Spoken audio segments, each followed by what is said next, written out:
My dear brothers and sisters. Our readings today would like to teach us this simple way of life. Listening, and after listening, do what you have listened. King Darius, in our first reading, ordered the rebuilding of, or ordered the resumption of the work on the house of God.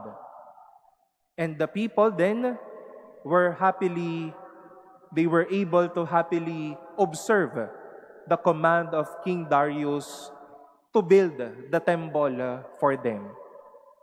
And likewise, we all heard this simple reminder from Jesus himself. His mother, my mother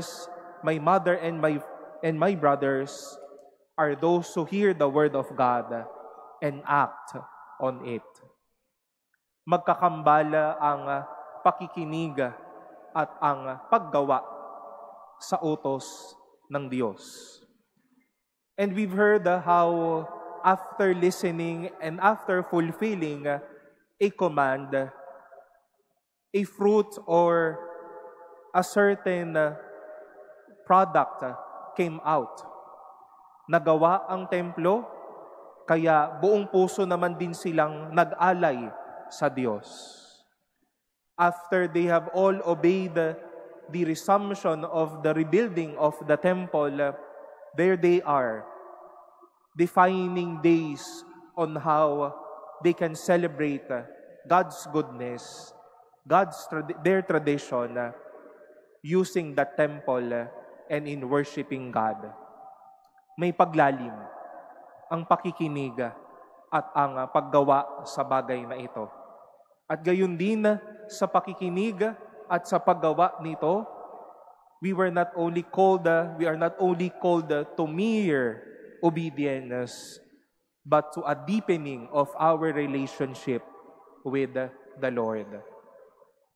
Let us try to remind ourselves with that way of life that we have said a while ago, of listening and doing the Word of God. And let us continue to see how after listening and after doing the will of God, good fruits are there to come out. Nakinig tayo sa sinabi ng salita ng Diyos, nagbago tayo ng buhay, nakita din natin na, ito nga, naging mabait na ako, umonti ang aking pagmumura, naging mapagbigay ako, naging maayos akong tao.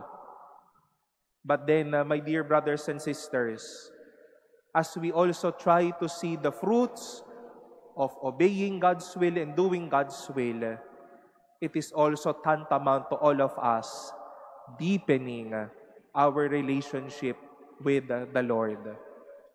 Relationship with the Lord will not only be about the blood relationship, but a heart deepened by listening and of doing God's Word. Let us continue life listening and doing the Word of God. Let us give thanks to the fruits of listening and in doing. And let us also embrace a deepened relationship when we listen to God and do His words.